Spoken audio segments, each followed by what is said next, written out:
Bien, cuando vamos a hablar de la naturaleza de la biología como ciencia, vamos a entrar al área de la biología, que es lo que usted va a ver en décimo psico de ciencias. La biología es la ciencia que estudia a todos los seres vivos. Todo lo que tiene que ver con los seres vivos, ella la estudia individualmente, en conjunto o en un ecosistema o las interacciones que hay entre ella y los diferentes seres vivos. Entonces, la biología data desde los finales del siglo XVIII hasta inicio del siglo XIX. Ahí empezó. Bien, una gran parte de la comunidad científica eh, creía entonces en la teoría de la generación espontánea, que es lo que hablamos anteriormente de cómo se dio la vida en la Tierra. Bien, ellos creían que los animales, como los sacos, por ejemplo, podían surgir espontáneamente sin necesidad de que hubiera una procreación o algo o alguna célula. También existía la creencia de algunas especies podían dar orígenes a otras, y así se pensaba que ciertas plantas producían mamíferos rumiantes en el interior de sus frutos, y a pesar de que nadie ignoraba que los sapos y los rumiantes tenían descendencia, no se excluía la posibilidad de que esto pudiese surgir en otras formas, además de la reproducción.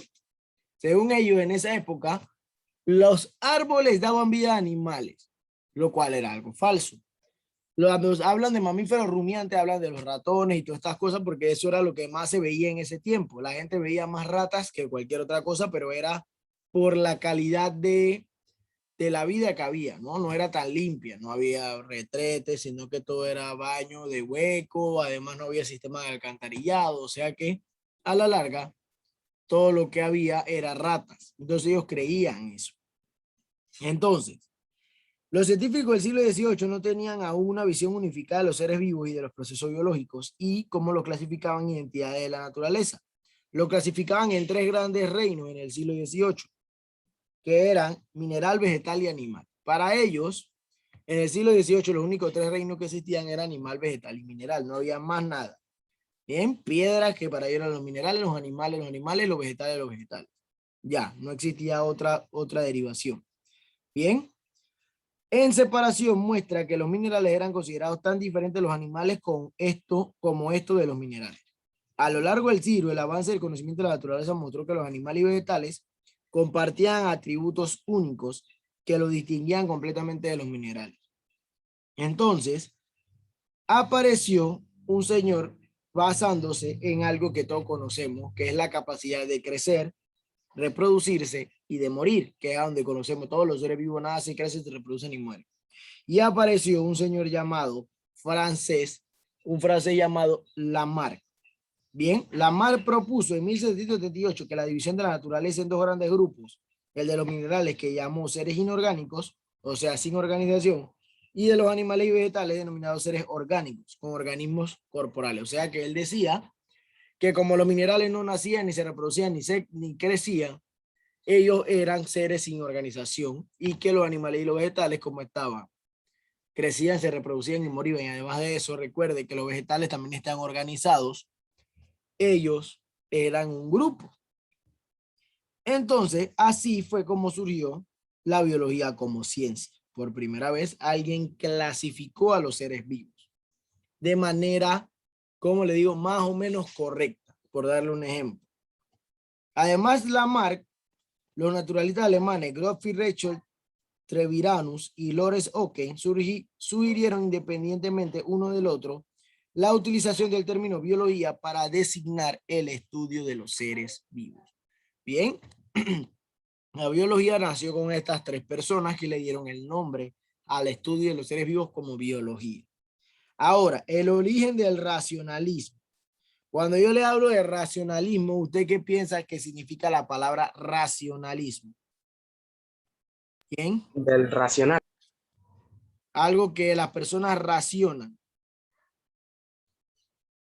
Bien, si antes las personas pensaban que los animales venían de plantas, lo cual era falso, ahora imagínese que usted tenga eso, que no racional, que, o sea, que usted no raciona, una persona que no raciona, una persona que no piensa, piensa cosas incoherentes. Bien, entonces dice que hace aproximadamente 2500 años, algunos sabios griegos dieron un paso fundamental para el surgimiento y el desarrollo de la ciencia. al hacer una distinción entre los estudios de la naturaleza y las cuestiones religiosas. Ahí es donde entró el racionalismo. Antes todo estaba ligado con lo que era la iglesia. Bien, todo estaba ligado con Dios. ¿Y qué ocurre? Llegaron algunos científicos y dividieron la ciencia y la religión. Ahí es donde entró el racionalismo. Ya no era lo mismo, sino al día de hoy usted daría, en vez de ciencias naturales, daría religión científica y le explicarían, bueno, usted sabe que el árbol provino porque Dios lo creó y entonces ahí vinieron las manzanas, entonces eso es lo que existía antes. Ahora esto fue dividido en dos partes, religión, religión, ciencia, ciencia. Entonces, dice, nació el pensamiento naturalista que intentaba explicar los fenómenos naturales basados en hechos y procesos de la propia naturaleza, y no en términos místicos y sobrenaturales como se hacía en la sociedad antigua. Antes, cuando llovía, caía un rayo, había un volcán en erupción, decía que era un augurio de los dioses. ¿Bien? No, que el dios no sé qué, no nos está castigando porque hicieron esto o hay que hacer un sacrificio. Todo era sobrenatural y místico. Nadie se iba por el área de la ciencia. Entonces, llegaron ciertas personas y dividieron esto y empezaron a estudiar por qué en verdad ocurrían estas cosas. El pensamiento naturalista se desarrolló en el siglo VII y siglo V, digo 4 antes de Cristo, en el conjunto de colonias griegas localizadas en la isla del litoral asiático en el mar Egeo, que es actualmente Turquía. Los filósofos iónicos fueron los primeros en aportar explicaciones naturales a los fenómenos físicos con base a la observación de los acontecimientos y pensamientos. ¿Y quién más que Tales de Mileto, uno de los fundadores de este tipo de filosofía de la naturaleza? Tales de Mileto, además de ser matemático, artista y todo lo que fue, también era biólogo, era un naturalista. Bien, él fue el primero con sus seguidores en buscar por qué ocurrían las causas sobrenaturales, o sea, los terremotos, los huracanes, todas estas cosas, por qué ocurrían, y no buscarlo de manera sobrenatural, sino de algo como que pasaba porque era ciencia. Bien, entonces él sugería que su idea que había un orden natural en el universo y que los principios inherentes a la propia naturaleza. Las filosofías iónicas también admitían que la mente humana era capaz de comprender leyes y los principios de la naturaleza, deduciéndolo a partir de observaciones, hechos y de raciocinio. Antes, en la época de Tales y estas personas, si Aarón iba y decía en un pueblo, no, que ese tornado se da porque hay una concentración de agua de frío con aire caliente, lo mataba, porque él no podía decir eso. ¿Por qué?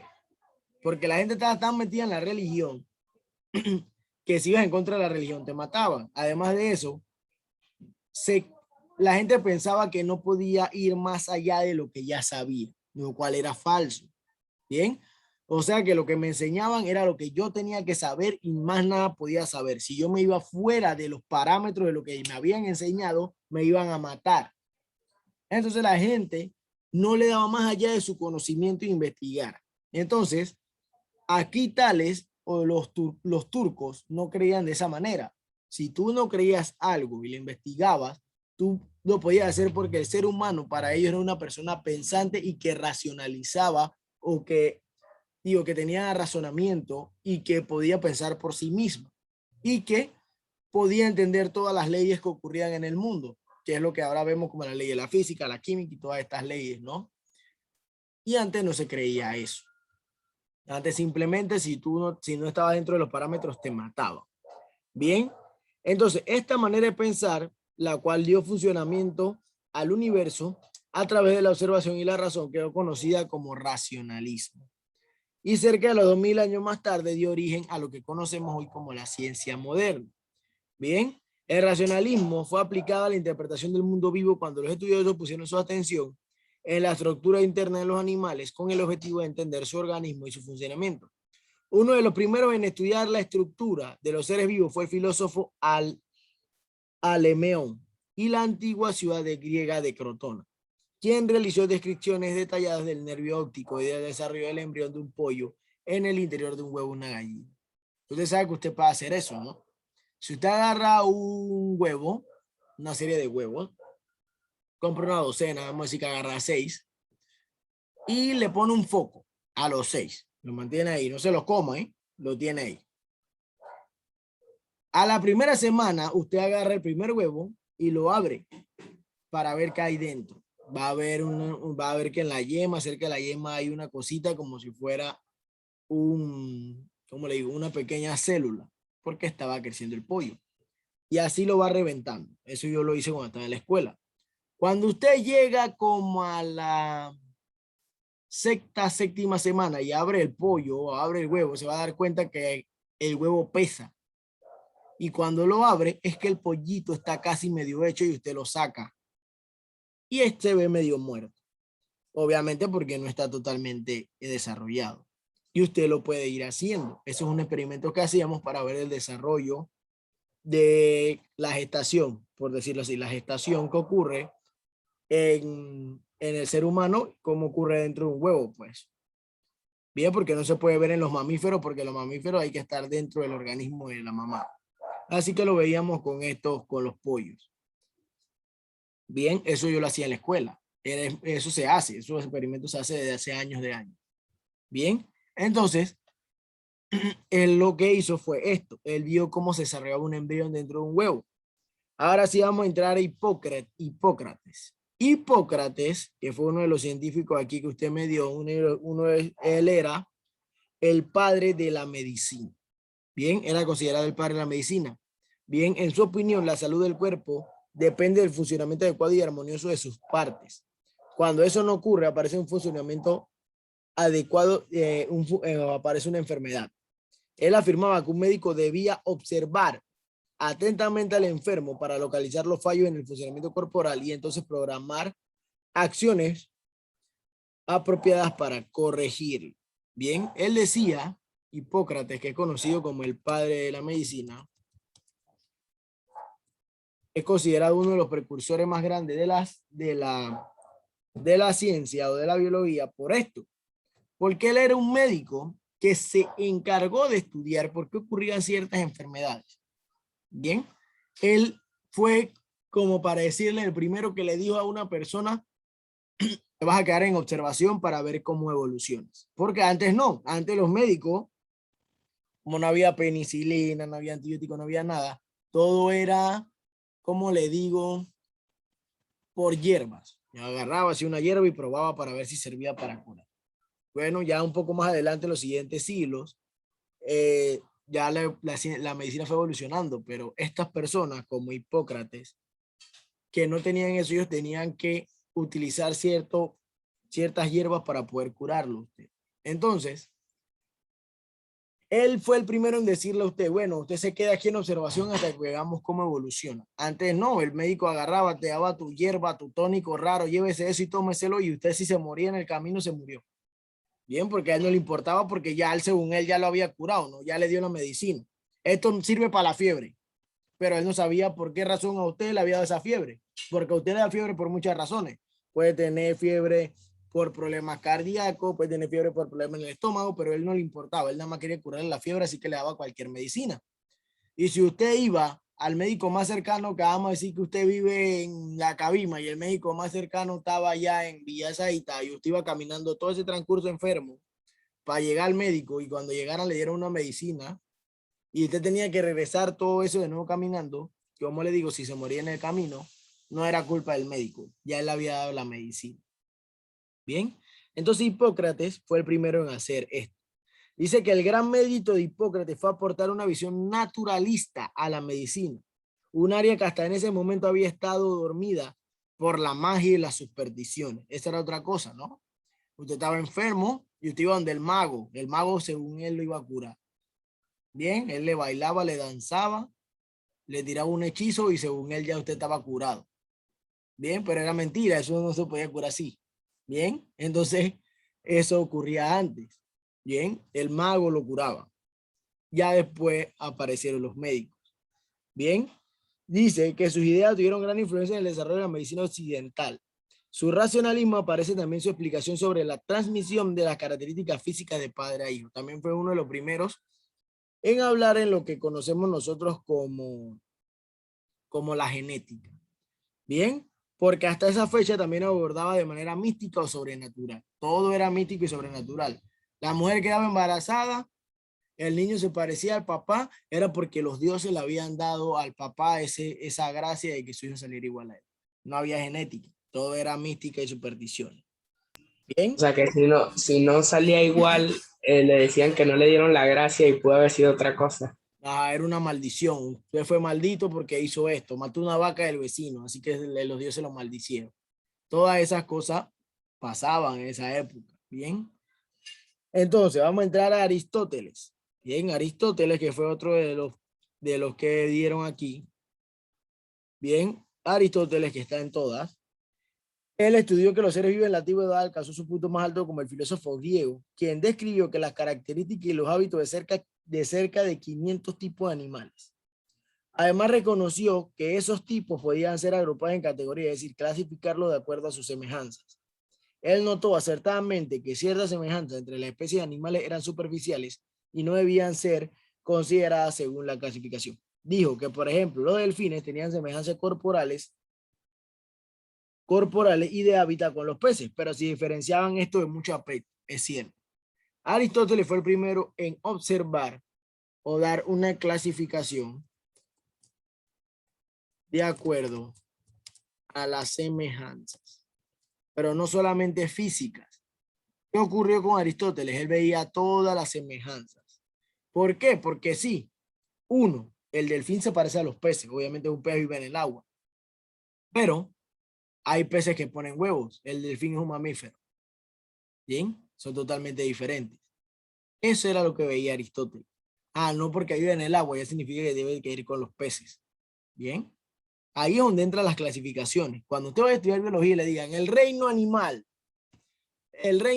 se divide en vertebrados e invertebrados. Los vertebrados se dividen en mamíferos, aves, peces, no sé qué. Los invertebrados se dividen en cefalópodos, artrópodos, todas esas divisiones. No todos son iguales.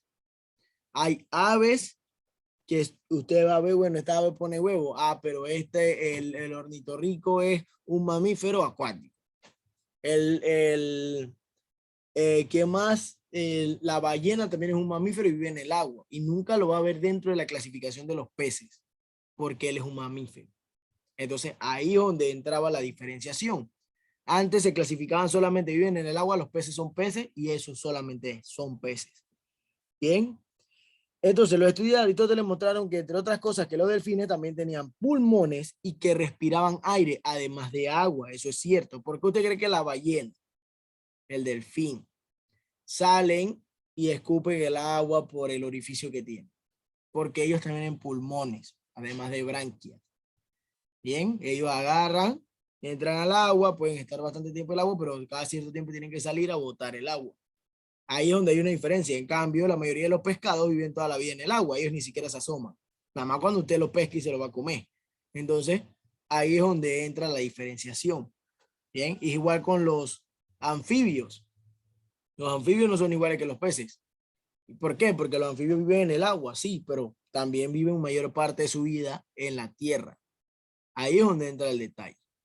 ¿Ok? Entonces dice que además de eso, respiran aire y que por ellos mueren si se les mantiene sumergido durante mucho tiempo. Tienen sangre caliente y sus embriones se desarrollan en el cuerpo materno, alimentados a través de la placenta. Basándose en esta observación, el filósofo griego concluyó que los delfines deberían ser agrupados como mamíferos y no como peces. O sea que él fue el primero en ver una diferenciación dentro de una semejanza. ¿Ok? Vamos a ver el racionalismo en la Edad Media y el Renacimiento. Bien, aquí entra Galeno. Bien, uno de los últimos investigadores del mundo antiguo en realizar estudios importantes sobre los seres vivos fue el médico greco-romano Galeno, quien vivía en Roma y ejerció como cirujano de gladiadores. A pesar de la práctica habitual de los sangrientos y crueles combates de la arena, los romanos prohibían la disección de cadáveres. Galeno solo tenía la oportunidad de observar anatomía humana en los gladiadores que trataba. Gran parte de sus estudios anatómicos se basaban en disección de animales como cachorros de diversas especies, ovejas y monos. Galeno fue el primero en lo que es el área de la anatomía.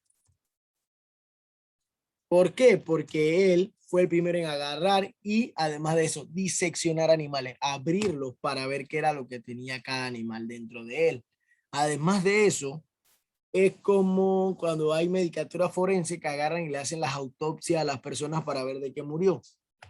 Eso no se hacía antes en la antigua Roma, ni en ningún lado. Usted se moría, se murió. Ah, no es que queremos ver si se murió de alguna enfermedad. No, aquí no hacemos eso. Aquí nada más usted se muere y lo enterramos. Bien, entonces Galeno fue el primero en hacer esto. Entonces todo lo que él observaba en la anatomía era cuando agarraba y operaba a algún gladiador en Roma. Bien, recuerde que antes los gladiadores que existían en Roma no eran romanos. Bien, eran esclavos que los romanos agarraban de otras tierras en guerra, los traían y los metían en el Coliseo para su diversión. Entonces ellos obviamente tenían médicos. ¿Por qué? Porque el alto estatus de los romanos, el César y todo su consorcio y todas estas personas, cada uno tenía su gladiador y ellos apostaban entre ellos. Entonces obviamente el gladiador tenía que estar sano y aquí era donde entraba Galeno, donde entraba la ciencia. Había que tener el gladiador sano, curarlo, operarlo para poder mantenerlo con vida. Y Galeno agarró esta oportunidad y estudió todo lo que era la anatomía y la fisiología humana. Bien. Dice que además de eso hay otros, ¿cómo le digo? Otros precursores de la biología.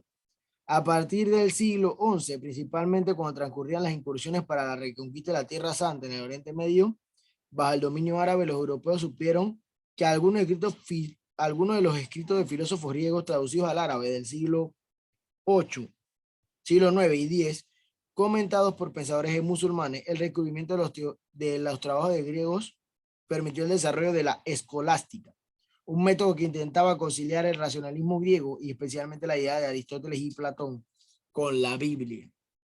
Algunos escolásticos notables fueron el obispo inglés Robert Groteste y uno de sus discípulos y filósofo monje franciscano inglés Roger Bacon.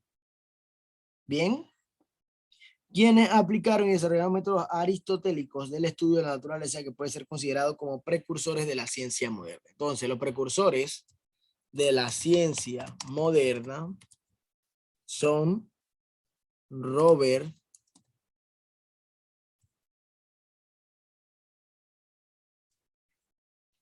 Groteste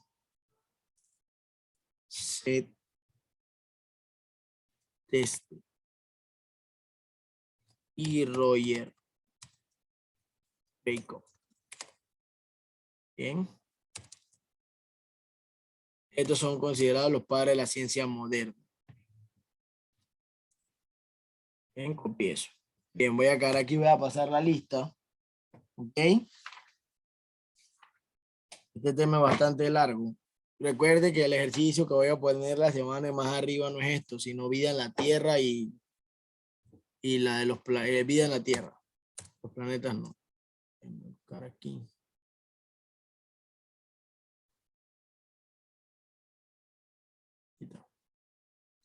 Ya presente, a ver, Arboleda. Presente. Arjona. Atencio. Presente. Batista. Barreto. Presente. Camaño. Carrasco. Carrillo. Castro. Chávez. Presente. Chen. Presente. Davis. Presente. Gil. Muñoz. Nieto. Pití. Ramea. Ramos. Robles. Salas. Vargas Presente. y Wong. Listo, pues. Pueden salir, muchachos. Nos vemos mañana, pues.